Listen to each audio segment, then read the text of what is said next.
dans l'émission Parole de femme. Je crois que votre chair a été assujettie, en tout cas elle en a pris... Elle a pris cher. Je n'étais pas prévu, mais elle est montée comme ça. J'ai pas pu la retenir. Oh, c'est un sac à blagues, Annabelle. Merci. J'ai l'impression que c'est un super compliment, mais j'en suis pas sûre. En tout cas, on a vraiment vu différents domaines où la chair pouvait essayer de nous dominer, essayer de nous assujettir et de nous éloigner de la présence de Dieu, nous éloigner de cette vie de consécration où on rencontre Dieu, on passe du temps dans sa présence. Donc la chair, on l'a assujettie, on l'a dominée. Mais il reste un dernier petit domaine quand même qu'on voudrait, petit ou grand d'ailleurs, qu'on voudrait aborder aujourd'hui. C'est ce sentiment d'insatisfaction qu'on peut avoir en général dans la vie. Et plusieurs femmes ont ce sentiment. La vie avance et c'est comme elles ont toujours soif de plus. Plus d'argent, plus de vêtements, plus de voyages, plus de maisons, plus de promotions, on travaille toujours plus.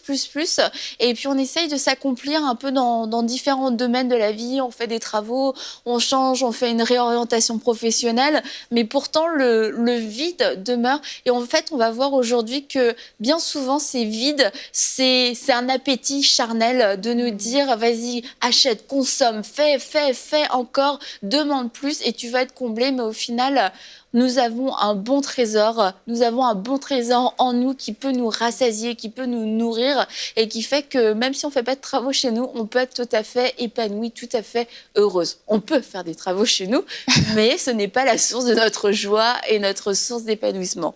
Amen. Ouais. Proverbe 14, je vais lire. Le cœur qui s'éloigne de Dieu sera rassasié de ses propres voies, mais l'homme de bien le sera de ce qui est en lui. Ouais. En fait, dès l'instant où on réalise qu'on cherche trop de choses, ça veut dire qu'effectivement, il y a un vide en nous. Dès l'instant qu'on réalise que je veux toujours plus de vêtements, je veux toujours plus d'argent, je veux toujours plus de ci, je veux toujours plus de ça.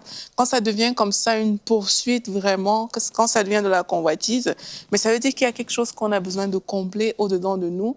Et malheureusement, beaucoup de personnes pensent que c'est en ayant beaucoup plus qu'elles vont combler ces besoins-là, en fait. Mais la vérité, c'est que ce que l'âme est en train de chercher au fond, mais c'est la présence de Dieu. Mais les personnes ne le savent pas. Et il y a beaucoup de personnes qui cherchent vraiment dans différentes choses, dans les possessions, comme on a vu, même dans toujours le désir d'avoir plus de joie, plus d'adrénaline, plus de différentes choses. Mais en fait, derrière tous ces désirs cachés, il y a la présence de Dieu qu'ils sont en train de chercher, en fait. C'est ça, en fait, que l'âme soupire, en fait, après cette présence-là. Mais parfois, ne sachant pas, on pense que, OK, ben, quand j'aurai telle chose, ben, ça va combler ce vide. Mais en fait, c'est faux. C'est Dieu qui va combler ce vide-là. En fait, on est en train de le chercher sans le savoir. Donc, c'est de se dire toujours, en fait, derrière ce besoin que je crois assouvi et qui revient tout le temps comme ça sous forme de convoitise, en fait, sans le savoir, c'est Dieu que je suis en train de chercher et c'est Dieu qui va pouvoir justement combler ce vide qui est au-dedans de plusieurs personnes. C'est certain que la société nous ramène toujours à qu'est-ce qu'on n'a pas. Dans les annonces publicitaires, sur YouTube, toutes les YouTube... bref, merci. Traduction. Mais c'est ça, il y a toujours des annonces publicitaires, toujours dans les téléséries, peu importe, il y a toujours quelque chose pour nous rappeler, je n'ai pas cette chose, j'ai besoin d'avoir ce truc. Et vraiment, c'est la tactique publicitaire de toutes les entreprises. Ils veulent absolument montrer aux clients, aux citoyens, aux gens de la planète, vous avez besoin de mon produit. Et sans ce produit, vous ne pouvez pas vivre. Et malheureusement, on tombe dans le piège, même quand on est un enfant de Dieu, on peut être un enfant de Dieu, et vraiment laisser sa chair complètement se jeter sur ces choses matérielles. Et puis, on peut tranquillement s'éloigner vraiment du but réel de notre vie, la vraie source de ce qui nous comble, ce qui nous remplit vraiment, ce qui nous remplit ultimement, c'est vraiment la présence de Dieu.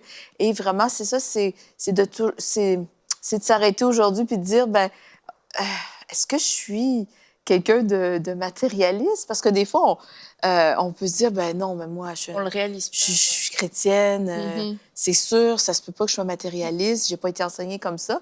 Mais si on a toujours besoin de la dernière chose, du dernier truc, du dernier téléphone, de la dernière mode, de tout, c'est correct d'être à la mode, absolument, je suis vraiment pour ça. Mais c'est... Ah bon? Non, je rigole. Ah, mais... Non, j'ai changé de caractère hier. Mais c'est de savoir qu'est-ce qui me comble vraiment. Dans le fond, la question, c'est si on m'enlève tout, est-ce qu'il me reste Jésus? Est-ce que j'ai ma relation avec Dieu? Est-ce qu'il me reste de la joie à avoir juste Jésus? Voilà. Et quand tu regardes une émission de... Comment ça s'appelle? Là, les téléachats, ils te proposent des produits dont tu connaissais pas l'existence avant, donc tu te sentais pas malheureux avant de ne pas le connaître. Mais là, tu découvres que tu peux avoir un aspirateur qui peut, je sais pas, en même temps, te diffuser un parfum, je sais pas trop quoi, un épluche pomme de terre électronique qui va séparer ta patate en 5. Et c'est impossible pour toi de vivre sans cette chose. D'un seul coup, oui, ça devient comme impossible. C'est comme ça crée un manque. Ça crée des besoins. Ça crée un manque en toi, ça crée un besoin et tu as le désir d'aller l'acheter et tu te dis, bah, mais c'est ça dont j'ai besoin. Mais ça montre à quel point c'est superficiel parce que c'est quelque chose dont on n'avait aucune connaissance quelques secondes avant et quelques secondes après, il faut absolument qu'on l'ait et qu'on l'achète. Et en fait, on voit que c'est un cercle vicieux. Une chose en amène une autre et c'est de se dire à un moment donné, Emmanuel en avait parlé dans une des émissions, qu'à un moment donné, elle avait fait un espèce de sevrage d'achat et d'achat de vêtements. Et je pense que ça peut être une bonne chose. On a parlé du jeûne pour la nourriture, mais quelquefois, je crois qu'on a besoin de faire un jeûne d'achat parce qu'on va se rendre compte que notre liste d'achats est remplie de choses complètement compulsives ou superflues. Je pense aussi que si on arrive à changer cette énergie qu'on peut mettre dans cette course folle au bien, à posséder des choses, si on transforme toute cette énergie-là pour plutôt chercher Dieu, et si on la transforme en une soif de Dieu, je pense qu'on peut vraiment aller très loin. Au Canada, on a les circulaires. Les Publisac, là. Les pubs. Les pubs sur papier. Ben, en tout cas, quand moi, je recevais ça à la maison, ben, j'ai réalisé que je les feuilletais avec passion. Je ne sais pas pourquoi. Mais parce que ma mère faisait ça. Mais j'ai réalisé vraiment qu'en regardant ça, en feuilletant les circulaires, ben, je me créais des besoins. Je dis, mais là, je viens de me créer un besoin parce que telle chose est à 70 % de rabais. Il y a une super promotion. Et là, soudainement, j'en ai besoin. Mais je sais que si je n'avais pas vu l'item sur le papier, j'y aurais même pas pensé. C'est ça. Puis là, je me suis dit, ben, j'ai arrêté de les prendre, j'ai arrêté de les regarder. Ben, ça m'énervait trop parce que non, je me suis dit que c'était vraiment pas bon pour moi. Moi, je les reçois même plus. Non, je les reçois. Apparemment. Comment t'as fait? Mais j'ai arrêté pendant longtemps, je les mettais directement au recyclage. Mais parce que, bon, c'est un petit truc, hein. Ça peut sembler anodin. Ah, mais c'est ça, les pubs sur papier, mais ça peut être aussi tout ce qu'on reçoit sur... tu sais, toutes les pubs qu'on reçoit sur Internet, toutes les pubs qu'il y a partout. Tu cliques sur un voyage, un meuble, une maison, puis après, en plus, les pubs se multiplient. Ah oui, ou dès que tu achètes quelque chose en ligne, ben là, tu finis plus de recevoir des publicités. Puis Google, connaît tes recherches, donc il va constamment te remettre devant ton visage quand tu es sur les réseaux sociaux. C'est super bien fait, de la technologie. Hein. On a créé une société de consommation qui rend les gens dépendants de cette consommation. Et jamais plus on parle de Dieu comme quoi que ça pourrait être cette personne qui pourrait remplir le vide qu'on a à l'intérieur. Je crois aussi que la frustration de ne pas posséder, ça peut faire de nous des personnes instables. C'est vrai. Instables dans notre relation avec Dieu. On a des hauts, on a des bas, on a envie de cette chose. Du coup, on est un peu omnibulé par le fait de réussir à l'obtenir.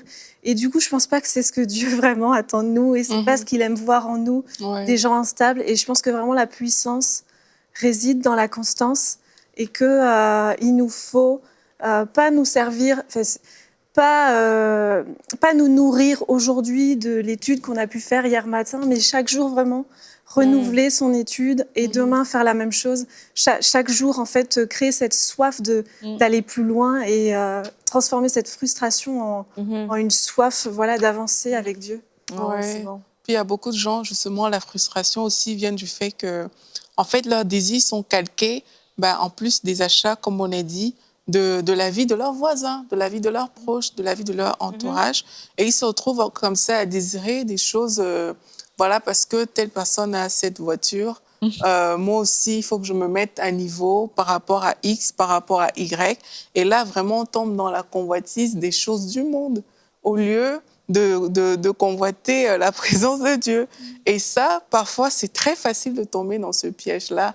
Ça, je parle de ça parce qu'on parlait des achats tout à l'heure. C'est très facile de ressentir un besoin parce qu'on voit son voisin, parce qu'on voit son frère, on voit sa sœur, même à l'église, hein, on voit les gens, comment ils sont. Et puis, du coup, on a cette envie qui monte en nous. Mais, comme on l'a déjà dit, la soif qu'on doit chercher à avoir, c'est vraiment cette soif de Dieu, en fait. Il y a plusieurs choses qui peuvent occuper l'esprit, il y a même des besoins et des désirs qui peuvent naître, mais dès l'instant qu'il y a un qui est supérieur à la soif qu'on peut avoir de Dieu, c'est là il y a un vrai problème, en fait. Il y a un problème parce que tu as perdu ton premier amour, qui est censé être Jésus-Christ, et là, tu te retrouves en train d'avoir plein de désirs, et ça peut être des choses légitimes même, mais tant que ça devient supérieur à Dieu, à ce qu'on pourrait, à la soif qu'on peut avoir de Dieu, en fait, là, il y a un problème au niveau de la relation. Et quelquefois, là où c'est un petit peu sournois dans cette soif, c'est qu'on utilise comme notre soif spirituelle pour justifier des convoitises. Ah oui, mais Dieu est bon, donc Dieu veut me donner une voiture, Dieu veut me donner une maison, mais parle de la bonté de Dieu. Mais au lieu de parler de la bonté de Dieu, du caractère de Dieu, de son amour, on va parler que de ces choses matérielles. Donc, ce qui montre, en fait, quand on dit que c'est de l'abondance du cœur que la bouche parle, eh bien, quelquefois, je crois qu'on parle plus des promesses que de Dieu lui-même, et ce qui démontre que où est mon réel attachement. Oui, il y a toutes ces lois spirituelles, oui, ok, je crois dans la bonté de Dieu, mais ce qui m'intéresse dans la bonté de Dieu, c'est pas le cœur de Dieu, c'est le résultat de la bonté. Et comme on l'a dit pendant tout le long de la semaine, c'est d'être honnête, en fait, avec soi-même, et de réaliser quelquefois on a vraiment besoin de se réajuster, de se réaligner, de se repentir, et puis de dire, ok, Seigneur, je pense que je me suis un petit peu égarée dans mes convoitises, etc. Et je veux revenir près de toi. Et comme David dit, je veux me rassasier de ton image, je veux être rassasiée dans ta présence, et je veux le revivre à nouveau. Et il y a ce chant qui dit, je ne suis pas satisfait de là où j'en suis. Et c'est un bon chant à chanter, cette insatisfaction qu'on peut avoir de s'approcher de Dieu. Mais je crois que souvent, c'est pour de vrai, si on sondait notre cœur pour pas mal de choses, c'est je suis pas satisfait de ce que j'ai aujourd'hui. Ouais, voilà, je suis pas satisfait. Donne-moi plus de ça, plus de ça. Et en fait, c'est pas bien de chanter ce chant comme ça. Ouais, mais c'était... Franchement, moi, enfin, c'est terrible de s'approcher de Dieu avec l'angle des besoins, vraiment. Et c'est malheureusement ce que parfois on fait trop souvent. C'est vraiment montrer à Dieu que il y a deux choses, en fait. Il y a lui et il y a les besoins. Mais Dieu, il nous aime. Et Dieu est miséricordieux de toute façon. Mais vraiment, si vraiment on a une relation avec Dieu, même quand on a une relation avec quelqu'un, imaginez une femme, par exemple, qui épouse un homme et tout ce qui l'intéresse, c'est son portefeuille. Il y a quelque chose de faux, il y a quelque chose qui n'est pas correct dans ce type de relation. Amen. Et parfois, c'est la relation on veut avoir avec Dieu, là où, OK, en fait, tu ne m'intéresses pas vraiment, mais ce qui m'intéresse, c'est ce que toi, tu peux me donner. Et là, on prend Dieu pour un épicier où on va venir faire nos commandes, on va venir passer nos courses. Et en fait, on a soif des choses. Dans ces cas-là, on n'a pas soif de Dieu. Et même, moi, je le dis comme ça, peut-être les gens peuvent être choqués, mais il y a même des besoins légitimes qu'on a qui sont normaux d'avoir. Mais quand c'est ça qui, chaque fois, nous pousse dans la présence de Dieu, ça veut dire que quelque part, dans la relation avec Dieu, on a mis le problème vraiment au-dessus de la relation avec Dieu. Ça veut dire qu'on n'a pas soif de Dieu, mais on a soif que notre problème soit réglé, en fait.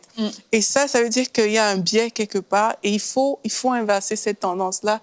Il faut pouvoir aller vers Dieu et dire, Seigneur, c'est toi que je veux. Je suis pas venue te prier pour te demander quelque chose. Je veux juste ta présence. Je veux juste être rempli de toi, en fait. Et ça, vraiment, ça montre que notre cœur est en train de se détourner des convoitises charnelles, mais pour véritablement s'attacher à Dieu au final. En fait, Matthieu 6,33 dit « Cherchez d'abord le royaume de Dieu et toutes ces choses vous seront données en plus. Et on sait que les fleurs des champs ou les petits oiseaux, ils font rien pour être vêtus ni pour manger. Donc, c'est Dieu qui les nourrit, c'est Dieu qui les vêtit. Et c'est la même chose. Si je cherche la présence de Dieu vraiment d'une manière sincère, Dieu sait, Dieu connaît à l'avance nos besoins. Et souvent, des fois, on s'approche de Dieu avec une liste bien précise avec des trucs et je prie, j'ai besoin de ça, mais en fait, Dieu le sait déjà. Et donc, on peut déjà entrer dans la présence de Dieu avec des actions de grâce, avec des remerciements et après, juste remercier Dieu pour qui il est. Et puis après, on reconnaît sa présence, on reconnaît sa royauté, sa majesté, on reconnaît juste son œuvre dans notre vie. Et je pense que juste ça, de cultiver un cœur reconnaissant et de cultiver juste la présence de Dieu, de dire « Seigneur, je t'aime juste pour qui tu es, pas pour tout ce que tu peux me donner, mais parce qu'on sait que déjà, Dieu, son cœur est bon. Son cœur est bon, son cœur est généreux. Donc, vraiment, on n'a pas besoin de faire des pirouettes pour obtenir toutes ces choses avec Dieu.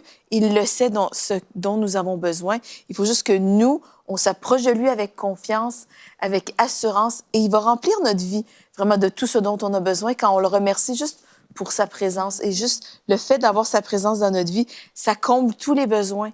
Vraiment, il y a des gens qui cherchent dans les relations, qui vont chercher à remplir un vide par la drogue, par justement, on est en train de parler la consommation, vraiment à l'excès.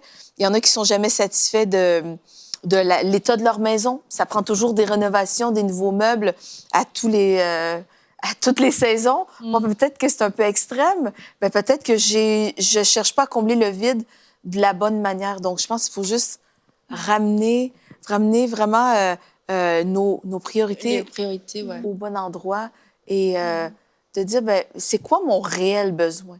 Est-ce que j'ai un vide? Pourquoi j'ai un vide?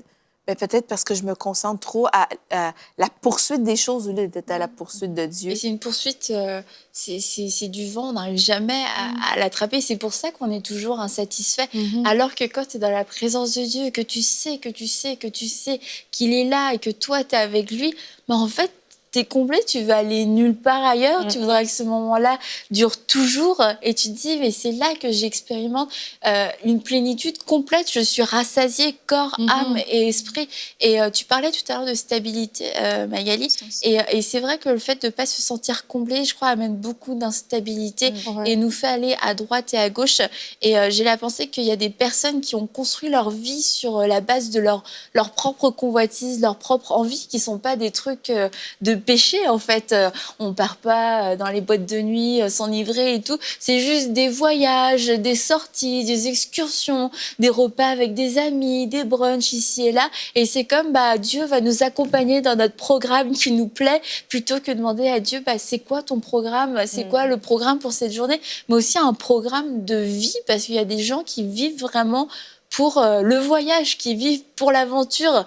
Et l'église locale, c'est pas compatible avec eux parce que il faut qu'ils voyagent. Ah non, je peux pas être dans une église, je vais étouffer, je vais être emprisonnée. C'est de se demander, Seigneur, qu'est-ce que tu veux? Est-ce que tu veux que je sois dans une église locale et que je renonce peut-être à ces voyages? Et c'est des questions à se poser, à demander à Dieu honnêtement et être capable de le mettre sur l'autel. Et tu parlais tout à l'heure aussi, Mathilde, changer ses meubles toutes les saisons et tout. Après, il y a des gens qui disent, moi, j'ai les moyens, ça fait rien du tout que je fasse, ça vous dérange en quoi que je fasse? Ça nous dérange pas, bonne nouvelle. Mais c'est de dire que souvent, parce que on investit dans certains domaines de notre vie qui nous semblent prioritaires, que ce soit des rénovations, des voyages, des meubles, des bijoux, des vêtements, des cheveux, des ongles, du maquillage, on a l'impression qu'il nous reste plus rien. Et on est dans la campagne de MCI et il y a des personnes qui se disent, moi, j'ai rien à donner, j'ai pas ces 35 € dans mon budget, mais c'est de se dire, quelle est ma priorité? Est-ce que je sème dans l'œuvre de Dieu? Est-ce que je me donne les moyens? C'est hier que tu as dit ça, Aurélie. Est-ce que je mets toutes les chances de mon côté pour pouvoir réussir à semer dans l'œuvre de Dieu? Et quelquefois, c'est juste qu'on ne met aucune chance de notre côté. On attend qu'il nous reste quelque chose pour éventuellement semer dans l'œuvre de Dieu. Mais je crois que si c'est quelque chose qu'on veut faire, faut tout simplement se préparer pour pouvoir le faire, en fait. En fait, si MCI, c'est une bénédiction pour les gens qui nous écoutent. Si les gens écoutent les émissions, sont bénis, grandissent spirituellement, eh bien, je pense que c'est bien si ces gens-là peuvent considérer de donner 35 € par mois, de faire partie des 8000 partenaires. Parce qu'en fait, 35 €, quand on considère, si on peut échanger contre un produit, eh bien, c'est quelques sorties chez McDo. Un vêtement. Pardon? Un vêtement. C'est un morceau de... Oui, c'est un vêtement. C'est une pose d'ongles, absolument. Ouais. Donc, je me dis, Maquillage. Vas-y, Aurélie, je crois que t'as une liste. Qu'est-ce qu'on peut faire avec 35 €? Beaucoup de choses. On peut du maquillage. Tu appelles quelqu'un pour te maquiller, ça coûte de l'argent. Les ongles, comme on a dit. L'essence à la voiture. Des petits bijoux. Les bijoux. Les En cheveux. fait, les choses, parfois... Bon, les cheveux, ça coûte même plus cher que 35 €. Mais parfois, c'est des choses comme ça que... Franchement, on pourrait s'en passer un peu. Une paire de chaussures. On peut s'en passer. On va pas... ça va pas changer grand-chose, en fait. Parfois, c'est ce type de choses-là.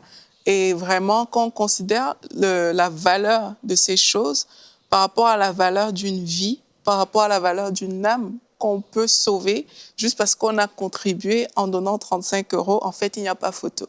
Et trop souvent, sérieux, chaque semaine, il y a des dépenses qu'on fait dans notre vie que si on peut... il y en a pour qui, bien sûr, 35 €, c'est rien, ça fait partie de leur budget.